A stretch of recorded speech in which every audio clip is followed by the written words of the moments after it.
All right, we got Daniel Freitag making his second appearance on the show. The next great Badger point guard. Daniel, how are we doing right now? I'm doing great. How are you? Man, I'm doing all right. A little sick, as you can probably tell with the voice, a little sick, but like Jordan in the flu game, we're gonna get it done.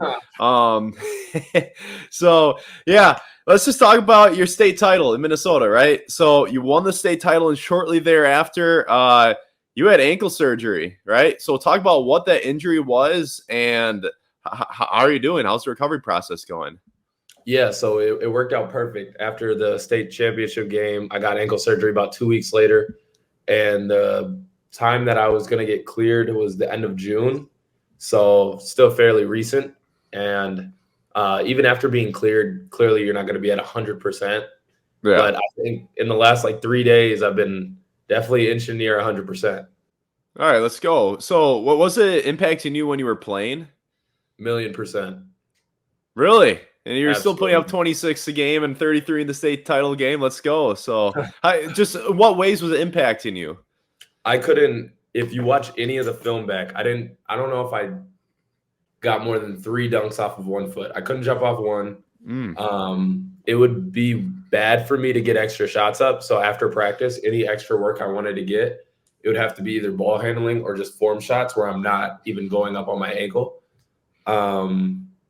What else? I mean, it would just hurt every day, especially after I wake up. Shoot, I couldn't hoop a lot back-to-back days, so it was impacting me quite a bit. And when did that start? I rolled my ankle 3 weeks before the season started, so I didn't get to play Oh, a single wow. game on 100%. Okay. Well, and you had a hell of a season, so I think that's, promising for Badger fans to hear that despite that you had such a good season. And yeah, no, I'm excited to hear that, honestly. But yeah, so obviously you're in Madison now. Just take us through what a standard day in the life is looking like for you. Yeah, we don't work out at the 6 a.m. thankfully, so I get Yeah. to get my good sleep. I'll make my breakfast, get a protein shake, and then head over to the Kohl Center. We'll do lift at 11:45. After lift, they typically have lunch for us, except for the days that we practice back to back. So it'll be a lift and then practice, and then I'll get extra shots up. And yeah, it's a pretty chill summer, to be honest. I think you could make it whatever you want it to be. So All right. Yeah, we talked about this last time, but you're really into the recovery, wise beyond your years in the sense that you're stretching all the time. You're into biohacking. Just talk about how that played an impact in your recovery. I think it helped tremendously being involved in all those things. The laser therapy, the red light beds, everything like that I was doing during the season. I think without that, over at Hypercharge, shout out Hypercharge, I think without that I don't play. So, definitely that. And then even after the season ended and my surgery, I was still going to going to Hypercharge, doing those things. But then just coming here and working with our guy Brent, he helped me get back to 100% way faster. All right. So, yeah, I mean, obviously, just by way of being healthy, there's going to be elements of your game that improve. But what have you improved on the most since the season ended that you've worked on? All I've been able to work on is my jump shot and my ball handling, and I Okay. guess my brain as well, watching film and things of that nature. So, I'm getting my bounce back right now, and then getting my explosiveness, my first step back right now. So, I think my jump shot still, stacking days working on that. Yeah. So right now, the COVID year is still in play. So you're going to have a lot of teammates that are a lot older than you, which, on one hand, that makes it tougher than ever to get playing time as a young guy. But on the flip side, you can probably learn a thing or two from guys who are 4 or 5, even 6 years older than you. What have you taken away from your time with the older guys so far?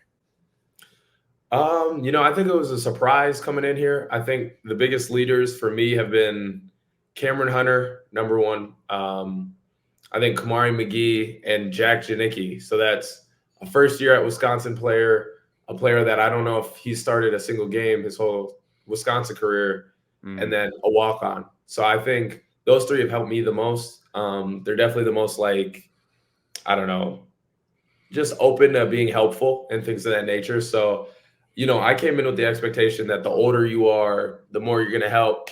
But I've been surprised by, how much maturity the younger guys have shown me, and, how they've welcomed me and kind of just helped me out.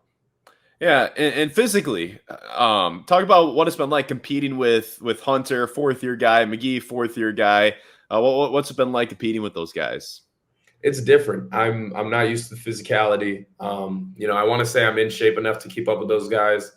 It's just like I'm so not used to the physicality. I think the more I get used to it, the better off I'll be. But I know I've got some ways to go in that aspect. Yeah. Well, you honestly, you look pretty, like, I was saying this, like, physically, you look pretty solid right now in the pictures that I've seen.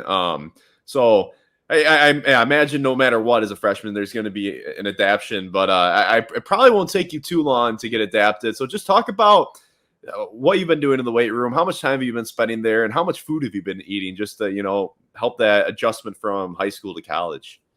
Yeah. Yeah. As far as the food goes, I've always kind of tried to keep a good diet and things of that nature. So eating the right things. But also, don't tell the team this, but grabbing 2 of the meals instead of 1. So if somebody's getting their food ate, it's probably because of me. But doing that, and then in the weight room, really just doing everything with the proper form. I see good form in the weight room, but I also see the bad form, and I try to pride myself on making sure every rep is perfect.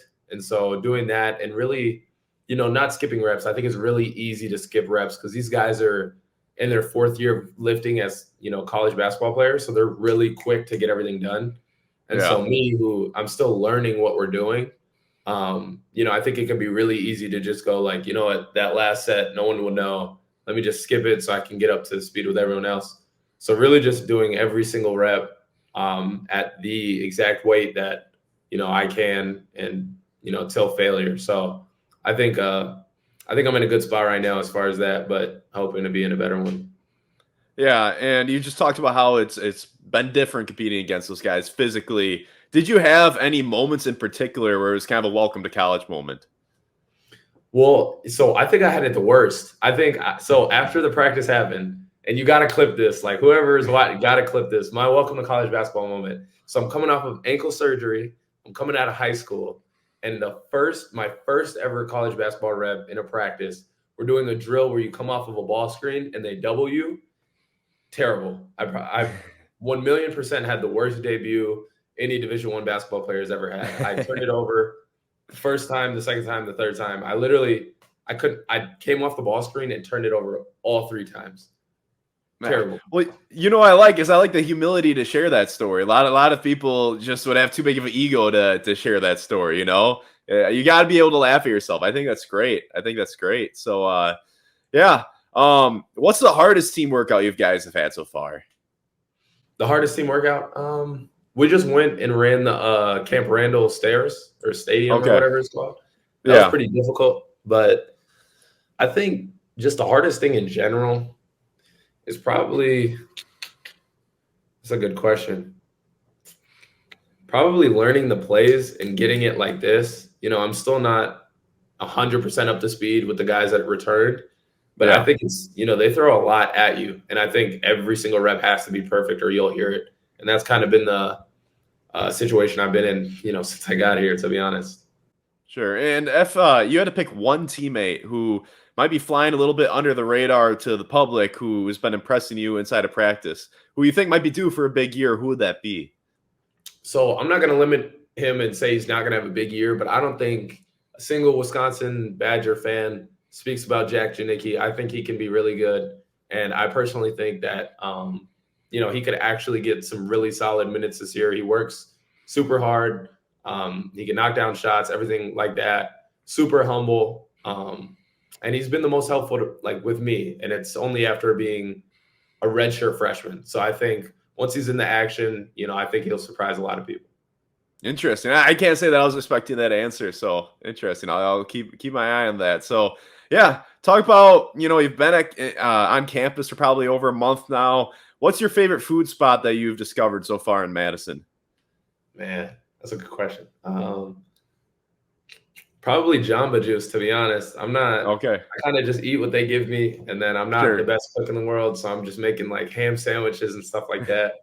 So as far as food, I'm eating a lot of Jamba Juice. Like that's a smoothie bowl. That's my go-to Sure. right now. Okay. And then my last question before the rapid fire round is the way too early rankings don't have you guys ranked. I don't think there's high expectations on this team from the external perspective. Do you guys as a collective use that as motivation? You guys just kind of ignore that? I know Greg Gard will say, oh, we don't pay attention to that, but you guys as players, do you guys pay attention or no? I'm into all those things and I like to look at them, but I don't think anyone else on the team likes to look at things like that. I just like to look at it to keep receipts. So I was aware that we're not on those things, and I like to keep receipts personally, but I don't think anyone else is aware of it, to be honest. Okay, fair enough. So cool. Well, yeah, you've done this before. I'll give you a plethora of questions here. I had to get creative with these questions because you already have done this, but let's go. So what's your personal record on the bench press?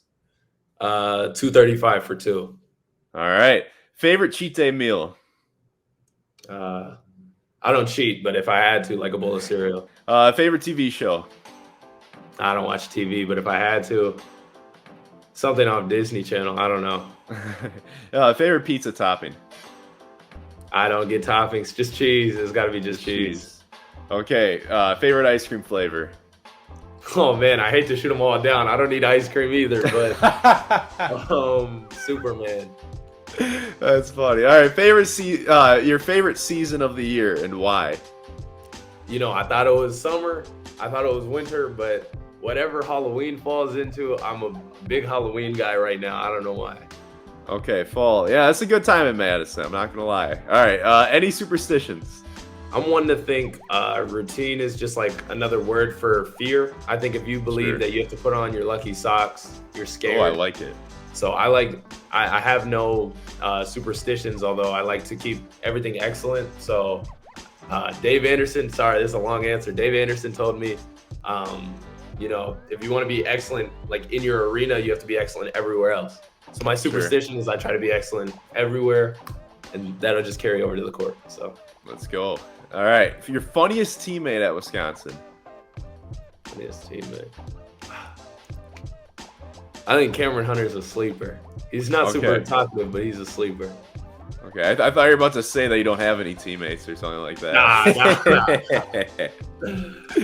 All right, favorite teammate to match up with in practice?